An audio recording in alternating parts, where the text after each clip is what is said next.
Hey, everybody. It is Tuesday, August 29th. My name is Dave, and I am not joined by Steve Edwards today. I am joined by our friend in Australia, the owner of Moses the Mule Maker, Mr. David Scholl himself. He is joining us here every Tuesday we get together. And David, it is good to have you here today. How you doing, my friend? Oh, thanks for having me, Dave.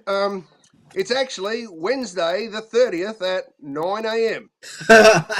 That's right. It has been something trying to communicate and get a time set aside because, yeah, you're in the future, so you know everything that's about to happen. And can you tell me, is this going to be an awesome show or what? Absolutely. It will be the best show you've ever had. I'm sure Steve will be sad that he missed out, but like I said, we were trying to coordinate a time, and so we found a time that worked. And so, Steve, I hope you're enjoying watching and just sitting back and enjoying everybody hanging out. Well, what we do every single Tuesday is we get together for the Ask Steve show, and all of your mule and donkey questions get answered. And so that's what we're going to do today, but I'm going to be the one asking the questions that we normally get and asking them of David. And David has been hard at work building up the mule and donkey industry down there in Australia. And I'll ask him here in a few minutes to just share what it's like in Australia. And what the population is like as far as, is there more today than there were before? But before we do that, really, there's only three things that we ask. If this is your first time ever hanging out with us, I just want to say thank you. We really do appreciate you spending some time with us. We know you could be doing lots of different things. The fact that you're here really does mean a lot. So the first thing that we'd love for you to do is share your name, where you're watching from, and what the weather is like today. We text back and forth, Steve and David, and me and Steve, and me and David, we text back and forth. We can talk anytime we want, but really, we want to hear from you. That's why we do this program. So your name, where you're watching from, what the weather is like. The second thing that we ask is that you share any and every mule or donkey question that you had. There's no question that we've answered too many times. There's no question that's a dumb question. There's no question that's really off limits. We want to answer anything we can that's going to help you get out, train, and get results. Gain the trust of your animal and get the results that you're hoping for. And then the third thing that we ask is that you share the broadcast. And this is going to be a great one to share because it's really unique, and we're going to get a perspective on the mule and donkey life from a completely different part of the world. And so share the broadcast. It's a great one to do. But I want to start off, David, and just ask you, what is the mule and donkey community like in Australia right now? I think I recall it, there's not as many people down there who are in the mule and donkey, community as there are here in the States. Why don't you just give us a snapshot? Okay, I'll give you a snapshot. I imported a jack from America in 2021. Before I bought my jack, there was 60 mules over 14 hands high in Australia. As the average donkey in Australia, or the wild donkey in Australia, is about 11 or 12 hands. There's lots of little mules of that 10, 11 hands, but not many of the 14 plus. I imported my jack in to try and promote riding size mules in Australia. Since 2021, I have bred 10 mules myself.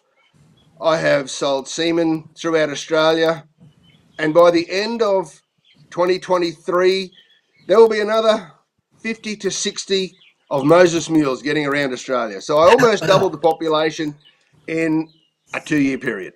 How about that? That's awesome. And you, of course, were planning on doing that for the that's what you were planning on doing your entire life, right? This was all in the master plan. No. No. I was a dairy farmer until 2013. So we worked 7 days a week on 640 acres of the best country in Australia. Yeah. Because I own it. We got out of dairying and became commercial worm farmers because I'd never had a holiday. So during my worm farming career, we went to America 2 times. Steve came and spent 3 weeks with me here in Australia in the start of 2020, which really, really sparked my mule career, I guess. Yeah. You would class it as a mule career. To educate Australians on mulemanship and what a proper mule should look like and should be able to do. We'd been to Bishop Mule Days twice and saw that a mule can do absolutely anything, from steer wrestling, show jumping, dressage, cutting, carriage work, log snigs, which really blew our mind the first year we saw that a mule was actually capable of that. It's all right to see it on YouTube, but to see it in real, it gives you a whole different perspective. And then we met up with Steve, and that really topped it off. We'd bought a little mule in Australia, which was my big learning curve, and from that I really wanted to promote mules in Australia. So that's sort of my life story. That's awesome. So what ultimately compelled you to? What was it that ultimately compelled you to want to get your start in the mules? Because, and I remember you coming over, I think it was 2019 when we got to hang out and spend some time with you at the Andrada Ranch down with Randy, Yep. where Steve is constantly going. So you were just kind of getting into it at that point. And what was it that ultimately sparked you to say, oh, I want to go to Bishop and I want to connect with Steve, and I think I want to look into increasing the population here?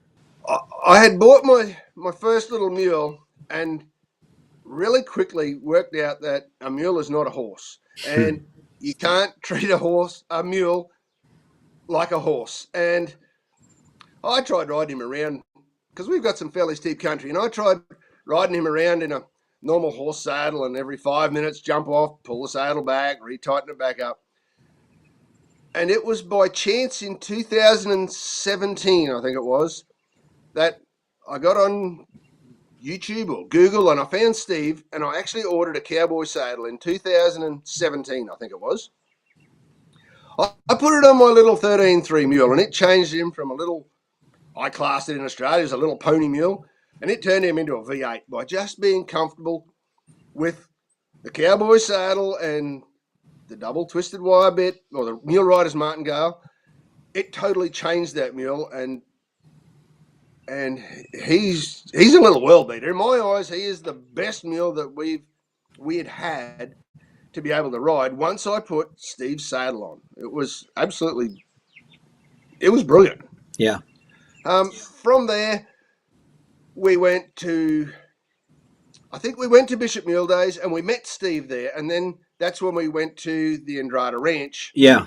And spent 3 or 4 or 5 days there with Steve and Randy and you. And yeah, and that really sort of pushed my want to get as much knowledge as I possibly could and spread it throughout Australia. And so you've got a pretty big community here. We've got quite a few folks who every single week are watching from Australia, and it seems like there's more and more and more. When he was out there, was there a competition or something that y'all went to be a part of? Am I remembering that correctly? Yeah. Yes, we have a Donkey All Breed Society of Australia, DABSA. They put on shows in different states of the country, and they invited Steve out to judge the national show. At that show, there was, I think, 13 mules competed. And about the same amount of donkeys of varying sizes. Yeah, that was Steve's, I guess, introduction into the Australian mule community. When he came out and met us and spent 3 weeks here on my place. That's fun. All right, so I want to get into it a little bit more. What you've had several videos that you've been sending over of these new yearlings coming along. You shared a little bit at the beginning. I think what'd you say you've bred? How many did you say you've bred? Like 13, 14? I bred 10 last year. My first mare, because it's the start of our spring. We foal in springtime, which is September, October, November. So my first mare is actually, for this season, is actually due to foal tonight. Yeah, so I bred 10 foals last year and put a fair bit of effort in, and because they have my brand, which is a V conjoined F over scroll dot, and wherever they end up in Australia, I want to be extremely proud of what I've produced and the foundation that they have. So I spent lots of hours on getting them, in my eyes, as good as they could possibly be to send to their new owners. I sold 9 of them, I only retained 1. Yeah. Is there much been have you noticed much of a difference between the disposition of each one? Are they fairly consistent? Are they seem different? Or some hot headed and some a little bit more mellow? What's that been like? That is, we've been extreme. Steve told me originally to be extremely fussy about the mare you breed a mule out of. Make sure it's all about disposition, disposition, disposition. Yeah. We have been really, really fussy about our mares. And out of the 10, I would say that there's really only been one that was a little bit tougher than the rest. The rest have been very gentle, but yeah, they have been easy to train. The 10 mules that I've produced so far. That's great. So with these yearlings that you've got, when they're born, what is the first, like, what are you doing in the first 2 to 3 weeks? What does that look like for you as each one is born? When each one is born, I try and get there while they're still wet. I put a foaling alarm on my mares. While that foal is still wet, I would spend an hour with that, at least an hour with that little foal. That it could be 1 o'clock in the morning, 3 o'clock in the morning, 11 o'clock at night. I spend an hour with it, rubbing it, touching it, doing the Dr. Robert Miller's imprint. Imprinting, So, yeah. and I probably don't do it exactly like I should, but I do it to the best of my ability, which makes those foals regard me as one of their herd. So that's the first night, or the first, because they're nearly all born at night time. So that's my first night. The next day, my foaling yard is right outside my house. So every time I have a cup of coffee, I have it with my little mule foal. I spend lots of time with my little foals definitely the first week. Then I take them out of their little foaling paddock and put them in probably a 3-acre paddock with their mother and other foals of a very similar age. I bring those foals into a yard twice a day. They come in morning and night. I feed the mothers and just spend time with those foals and touch them so they gain confidence in me. So that's the first few weeks. And by that stage, they come up to me. They like my little buddies. Then I put a come along rope on, very gently, just do little tiny bits of education of just giving me their face. Just move to the left, move to the right. Get them used to the rope draping all over their neck and their face, and they're all good to. And I've even picked their feet up in their first 3 weeks of life. They've all had their feet picked up. I've touched them all over.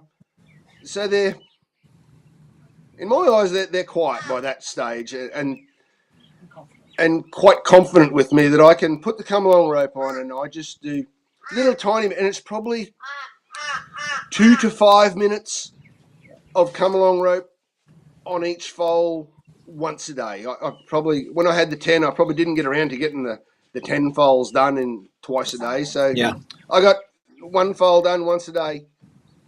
And that happens right through until the weaning process. I wean my foals at about 6 months, 5 to 6 months of age. They're weaned into individual pens with a roof over the top, with feed and water in there. When I wean them, when I take them off their mother, I don't touch them for the first week because they're cranky at that stage. Yeah, sure. They're wanting mum, and so I don't go in there to pick an argument. I stay away. I just feed and water. And after that, I will, once they settle down and have decided that mum's not coming back, then I go in with the come along rope and I start doing movements around inside their 2.5 metre by 2.5 metre pen, which is 15 foot by, or 14 foot by 14 foot pen that they have. Thank you. Then and it just increases from there. I lead them out of that pen into a bigger yard that's out the front. And in my arena, I have witches' hats and poles and a little wooden bridge and just obstacles that I lead my mule foals around with the come along rope. And I probably don't use a halter at all on my foals until a couple of days before they go home. I'm a huge fan of Steve's come along rope. If you're ever going to buy a mule, buy a set of leather gloves and a come along rope. Then buy your mule. Don't buy your mule and then think, No, get a set of leather gloves and a come along rope. Then go and buy your mule. Someone keeps whispering in the background. Who you got there? Someone keeps whispering in your ear. That's the boss. She's right over there. Way. Hi, Di. That's Di. Hi there. It's good to see you. Di was out there with you when you guys came out to the States and you went over to Bishop Mule Days and you were down at the Andrada Ranch. It was a lot of fun to hang out with you. I can hear her over there like, say this. There you go, right there. So we'll exactly. Yeah, we'll let her keep feeding you the answers. That's great. So I was going to ask you about the come along rope. So I think you said it was around 2015 or so where you got your cowboy saddle and you just saw a transformation difference in that first mule that you had. As far as the come along rope goes, what was your first experience with that? What were you doing for ground foundation training before the come along rope? Did you have something similar, or were you just using a nylon halter, or what was that? I was a horseman, a complete horseman. I had some pretty good cutting horses before I ever got into the mule world. My first, we always have used rope halters. So I've never been a fan of those nylon. The only thing a nylon webbing halter's good for is for putting a foaling alarm on and let your mare down in the paddock. Yeah.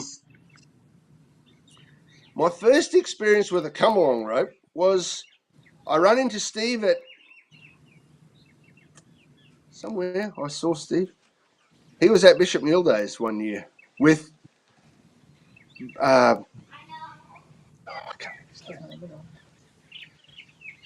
what's his name? No. He sells Steve's pack saddles. Eric Lynn? Yeah. Eric Lynn. Eric Lynn, yeah, we love Eric. Eric's great.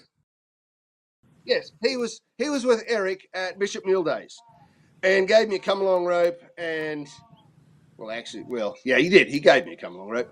And I watched his videos and came home and it all sort of went from there. They're an absolute brilliant tool. They are everything.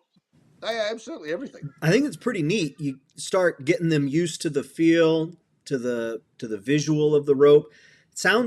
What point week wise do these yearlings do they go home? These yearlings go home at between 6 and 7 months old. Okay. Have you been the one? Are you typically the one responsible for castrating them, or because I know Steve is big on getting that brain surgery done on the males? Is that fall underneath you, or do you leave the testicles intact until the owner decides what they want to do? Or no, that's my job. When my mule foals go home, they are castrated, microchipped, branded, and vaccinated. Okay. We castrate our mule foals at about 3 to 4 months old. And that's just the way it works around here. I get a couple together and castrate a couple in the one day. I've never castrated any younger than that. I probably should, but because I brand and do everything at the one time, that's why I let them get that little bit bigger. Okay. so that there's enough room to put the brand on the side of them. So by the time that 6 to 7 month comes around, at that point, are you training with them once or twice a week, or a few times a week at that point, if you've got the time? Or yes, at that 6 month age, I would train with them. 3 times a week. okay, Because from here, because Australia is the same size as America, but our population is 1/10 of your population. So, and I transport my mule foals on like horse transport semi-trailers. So my foals have to be able to load into a horse trailer, stand in the trailer with other animals that they've never been near. I sent one foal from where I am in Australia to South Australia. It took it almost 7 days in transport because they only travel 6 to 8 hours a day and unload them and put them in stables for the night. So I spend a lot of time on leading my foals and getting them soft, very soft in the face, so that anybody can catch it and lead it and lead it into a stable and catch it in the stable next morning and load it back onto a different truck to go another 6 or 8 hours. So yeah, I would spend probably, but I don't spend all day. 3 times a week, but lots of short increments of. If they do things right, correct, it could only be 5 or 10 minutes. yeah. But if they want to play hard to get, sometimes it can take an hour to achieve what I want to achieve. I'm a big believer in the 3, 6, 9, 12. Do it 3 times today, leave it alone. Come back in a couple of days and do it 6 times. But because I have so much I have to teach in such a short period of time, some days I'll do it in the morning and I'll go back in the afternoon and do 3 of something totally different. Their feet get done probably 3 times or 4 times in that 6 month period that they're here. I'm a huge believer in mules' feet, because everybody in Australia, not everybody, but I've purchased mules throughout Australia that were other people's mules or had other people's foundation training. And I think out of the 13 mules I actually purchased, there was only 2 that you could pick their feet up. They wouldn't try and kill you. Yeah. So I'm huge on leading them and their feet, or leading it and having body control, I guess you would call it, on moving their forequarters, move their hindquarters, back them up, lead them forward, and pick up all 4 feet and rasp and clean their feet out. So with your training program that you've got for them with those first 6 to 7 months, for the most part, do you find that they're well receptive to it, and some days are more challenging than others? And I know you said there were a couple out of the group of 10 that were a little bit more feisty than the others, but does it pretty much work the way that you were hoping to, and your program, works out pretty well, or do you find that there's a lot of variance? And I don't know how I'm trying to ask it. Basically what I'm trying to say is, like, you're getting these individual pictures and you're giving the same training to all of them. Are they receptive, generally speaking, or are you running into different problems with each one individually?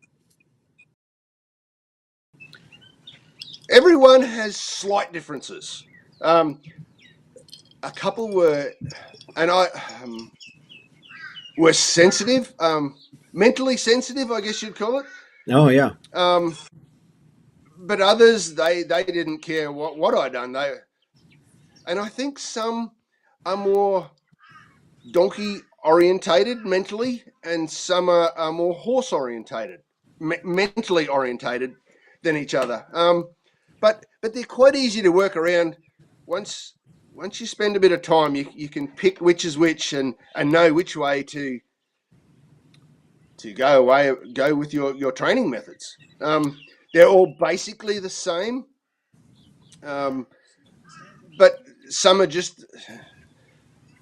little tiny bit slower to catch on, and others are extremely sensitive on that nose, and it takes you like 30 seconds to be able to achieve something with one, and it might take you like 5 minutes with another one that's just a little bit, as the Aussies call it, a bit hard in the head, a bit strong-minded. Yeah, I think. Oh, so here's something that you were talking about the feet, and I wanted to ask this. I have never really talked to Steve much about what are the feet like from the moment of birth through that first year. And since you get so many pictures of these, brand new mules, are the feet typically in good shape right off the bat, and you just have to start, start trimming them a little bit and starting to shape the hoof, or are they bad right off the bat, and you're really having to do corrective things right from the beginning? What's that like? When they come out of mum, they're exactly perfect. Okay. But I guess they're like people's toenails. Everyone's grow at a different rate. Mm-hmm. And because I watch and pick up my mule's feet at least twice a week, if you see that they're starting to grow a little bit longer on the outside than they are on the inside, we trim to keep them exactly flat and balanced, so that their legs grow straight, their shoulders grow properly. And so far, out of my 10, they have been, they are perfect. At 6 months old, they are perfect feet, because we spend time balancing them. If we ever see anything becoming incorrect at all. Yeah. Are you sure? I don't know this answer. When is it appropriate to start shoeing them? This is me personally, I wouldn't shoe a mule till I was ready to break it in, or just Okay. after I'd done it at 2.5, 3 years old. Okay. But they're all individual. But I believe that I wouldn't start shoeing one until 2.5 or 3 year old at the earliest, unless it had a huge wrong shaped foot from birth that needed some corrective shoeing to correct some issue that it has with its feet. For those who aren't familiar, Steve's bidding program really winds up being ground foundation work first. And so if this is the first time you're ever watching, this might be new for you to hear. Steve says start with the come along rope, and it's a minimum 6 months of foundation work, and that's out where you can have them go forward, have them back up, turn on the forehand, turn on the hindquarters, and you can basically do everything on the ground, and they're going to listen to you right away and understand your cues. Then once you've done that, you want to start getting into the Surcingle program, and that's where you take a rope halter, and that's where you take a Surcingle. You can use your saddle for this, but Steve recommends using the Surcingle because they may rub up against the side of the arena, they may rub up against some brush, and that could do, that can mess up your saddle a little bit. So you take the Surcingle, you take a adjustable rope halter, and then you hook up some bale and twine, and you get that nose down on the vertical, and he learns to start respecting the halter, keeping his nose on the vertical, lining him up real nice and straight, and then getting to a point where you introduce the Mule Rider's martingale for extended Surcingle training. And the Mule Rider's martingale is Steve's customized bridle done with a double twisted wire snaffle bit. And so a lot of people will look at the double twisted wire snaffle bit. They'll think it looks kind of barbaric, but really it communicates to both sides of the tongue, and that's where he introduces the bit. So just a real quick background for what Steve usually does for a bidding program. That's when he introduces the bit, and eventually to the trail rider bit. So at what point, you're going from come along rope, at what point do you like introducing Surcingle training, rope halter, mule riders, martingale? Do you do that before they wind up being going home at 6-7 months, or is that further on out? Yeah. No, that's further on out. I do put a halter on mine because when Australian horse transport carts a young mule or carts any horse, they're in individual bays in the trucks. and they are tied up. They are tied with a halter. So I do the tiniest bit of halter work, making a mule stand still. I don't hard tie, but I just wrap it around a rail and stand there fairly close with it, just so that it gets the idea that to stand still and not move around much. And when they're in the truck, their bay is about 18 inches wide and about 8 foot long. So it's not like they can do much anyway. So they are tied in there. They can go back and forward. They can't turn around. So I don't do much at all with a halter until well after that 6-month period, when I feel that they are this is an Australian term, very soft in the face, that I can lead it around with that come along rope just hanging over my wrist and do whatever I want to do without having to bump on its nose. Then I introduced the halter at about 12 months, or a little bit after 12 months. I would put the surcingle on with the baling twine to the halter. And I wouldn't introduce, and this is just me personally, I wouldn't introduce a bit until 2.5 years old. Okay. Then I would start putting a bit in and move on to the riding process after that. That's good. Yeah. So what people, when I get together with folks at a clinic or an expo, folks will start asking me questions about mules and donkeys. I was like, hey, I don't know.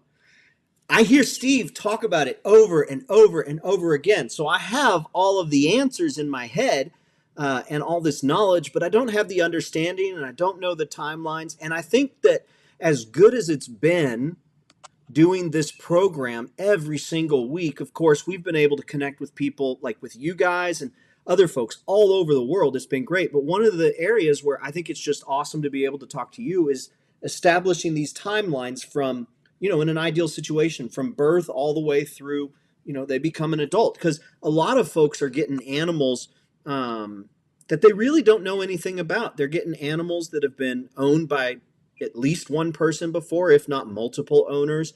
Animals where you don't know what their ground foundation has been like. You don't know what their nutrition program has been like. And so really, talking to you, it's kind of this ideal scenario where if you've got one from birth, and like you said, you've kept one out of the 10 from last year, you really get to see them all the way through this program and introduce things kind of at the ideal time. I would imagine that's pretty cool to be able to do that with that one that you kept and kind of all the way from birth to where he is now. Yeah, well, she's out of a Clydesdale mare. She's only 10 months old at this stage. I actually took her to her first show yesterday. Hey! Admittedly, there wasn't very many mules there, but we won our class of under 1 year old Molly mule. She's quite a nice put together Clydesdale mule. Yeah, she's very respectful to the halter, and yeah, she was very, very well behaved yesterday. So yeah, that's fun.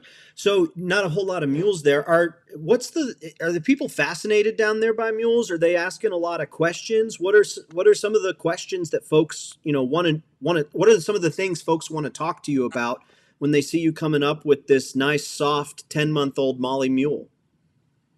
What is that thing? Right? What is it? Is that a donkey? I get lots. Is that a donkey? No. Is that a horse? No. Mules are so scarce in Australia that 90% of the population have never seen one. So I do get lots of very basic questions. What is that thing? Oh, it's so cute. Look at those beautiful ears. And then it moves on to you get the next line of people that want to know what you can do with them. What are they used for? Do they break in just like a horse? That's quite a common question, and the answer is no. I really promote the break it down really small, take a long time. I don't believe that you could get an untouched 2.5-year-old mule and break it in 4 weeks' time and send it to somebody and it will lope a circle and go forwards and back and have 3 gaits consistently. And this is my opinion, I don't believe that is possible with an untouched 2.5-year-old mule. I believe that a mule, it's baby steps. Take your time, gain its confidence, do little baby steps, leave it alone. Stop when you get a small try or a positive try. Stop, give it reinforcement, leave it alone. Come back in a couple of days and do that again, and then step on to the next little beast.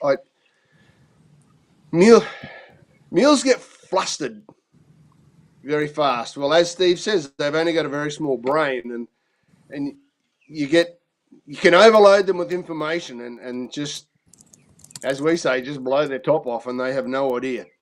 I believe it's very small steps, and not every day, just very small steps irregularly, and work it along from there. So you said you had the 10 last year, and then you said that you've shipped semen all over Australia. So let's talk a little bit about Moses. Let's talk a little bit about what he's like, and you got your hat right there, Moses the Mule Maker. I'd love to know a little bit about him. I know you said you were researching, trying to find and whatnot, and Yep. so just tell me a little bit about Moses. Okay, a little bit about Moses. Moses is. I have to go back a few steps. I decided that I wanted to bring a proper Jack into Australia. Hey!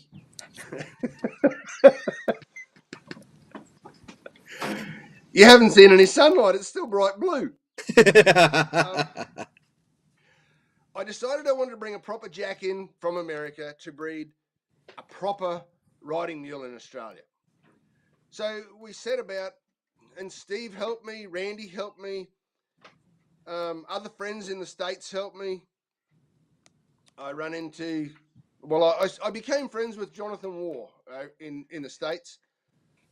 And he helped me look for a donkey Jack, a mule producer. I had criteria that my Jack had to meet. He had to be over 10 years old, with mules on the ground in different disciplines.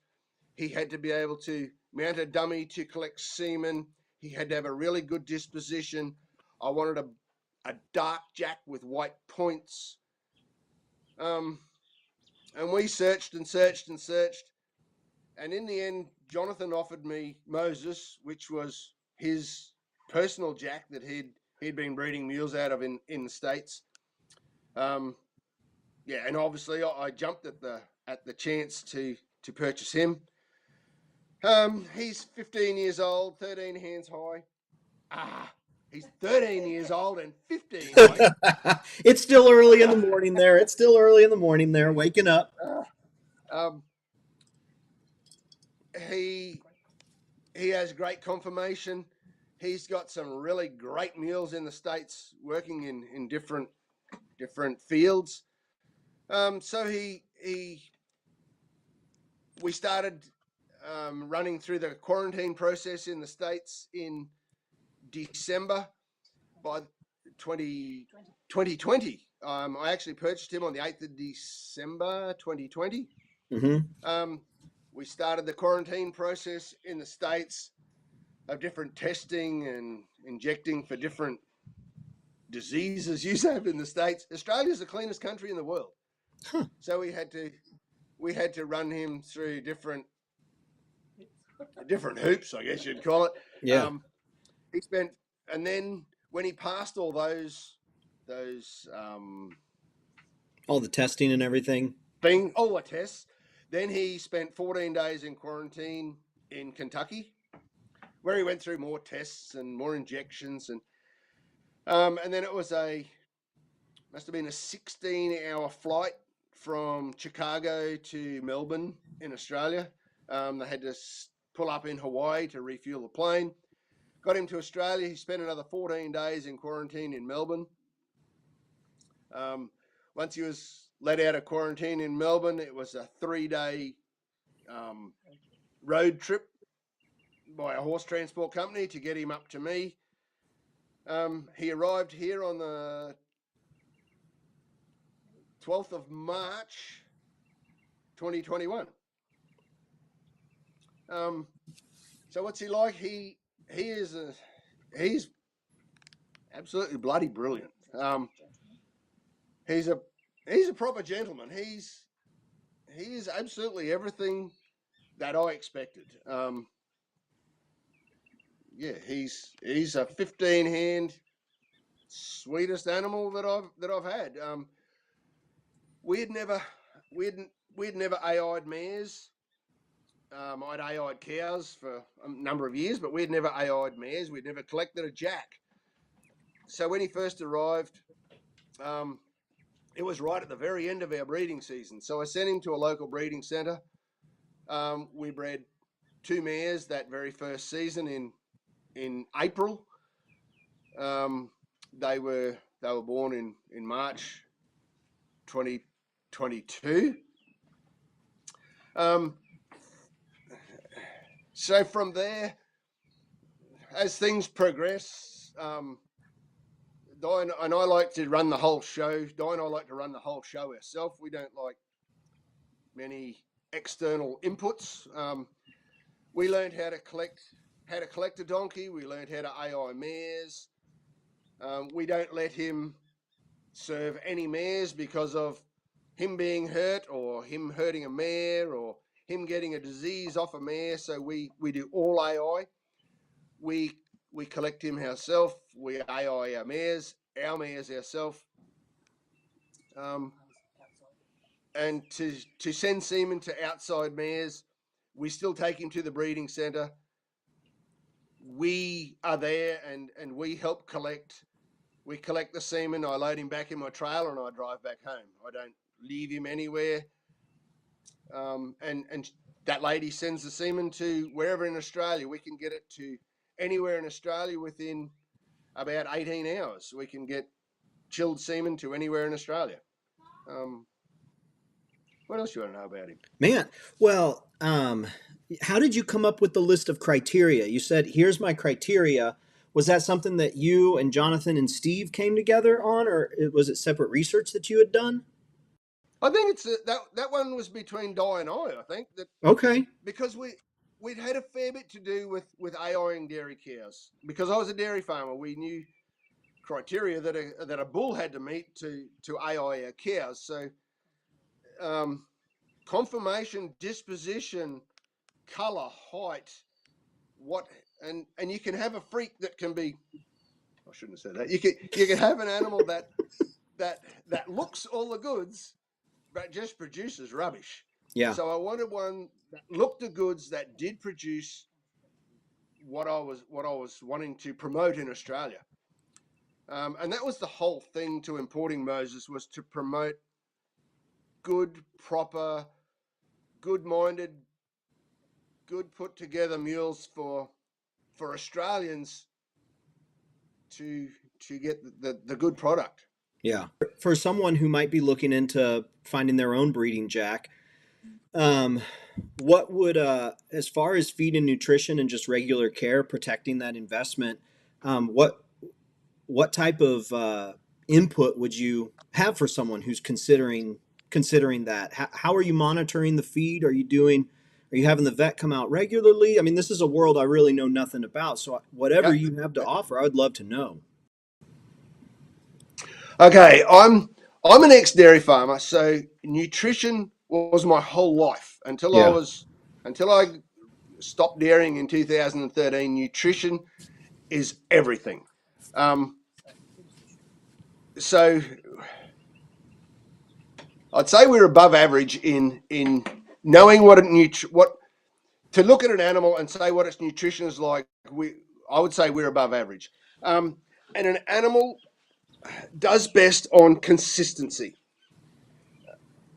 Moses gets very basic. Moses is on grass most of the time, but I alter the size of his paddock to keep his nutrition levels at a level that I'm happy with. And during breeding season, believe it or not, he loses a lot of condition.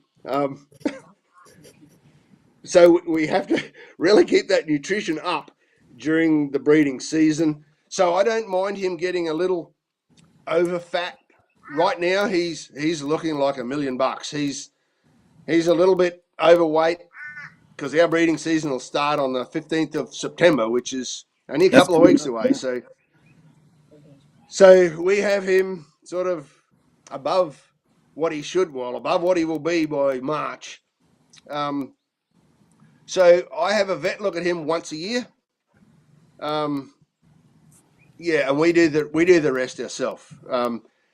He gets fed a protein pellet to keep him, because he has to be like fairly full of himself to mount a dummy, and all he gets is canvas and rubber for the year. He doesn't get the real deal, so we have to keep him primed up pretty good. So yeah, he's in optimum condition. Do you use the Twitch at all? Do you ever wind up using the Twitch, the Humane Twitch, for all of your vet care for him and all that stuff? I don't use Humane Twitch on Moses at all. Okay. He's like a typical sensitive man. If you were to hurt Moses in any way when he's at that dummy, he would say, no, I'm not going near that thing again. Mules and donkeys, in my eye, are super sensitive, well, especially donkey jacks are super sensitive. And yes, I do reprimand him if he needs reprimanding, but because I don't give him anything. He is a jack and he's treated, but right at that dummy, no, I don't use a Twitch. Or I use a rope halter with the knots properly fitting rope halter on him while I collect. I did use a come along rope on him quite a bit when I first got him, just to get him nice and soft and how I want him. So no, but I do use the Twitch on other mules, but no, I don't use it on my jack, and I haven't used it on my babies under 6 months old. I have started to introduce it to Sierra, my mule that I've kept for mine, that I'll sort of use in the future. Yeah. That's great. So the last question that I got is like, what's next for you? What do you guys have coming up? You said breeding season's coming up. Do you have any new adventures planned? Any things that maybe you haven't done yet that you're looking to, or just expand on, on the Moses business? Which I was going to say, if folks want to find you, I mean, if they're out there in Australia or wherever, where can they find more about Moses and breeding and things like that? Where can you find about Moses? If you Google Moses the Mule Maker or David Scholl, or look on Facebook, I've got things up in most media places that I can think of. And if you type in Moses the Mule Maker or Diamond Creek Mule Watcher or David Scholl, you'll have to get in contact with me through that.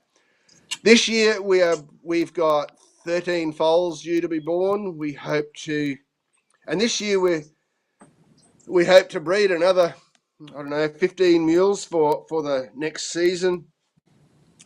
I would like to start running clinics throughout Australia for the foals that I've sold, to keep those people that have purchased my foals, and to anybody that's purchased semen, I would like to give them my education on mulemanship and how to treat their young foals and get them up ready, and sort of keep training them through to the ridden process, I guess.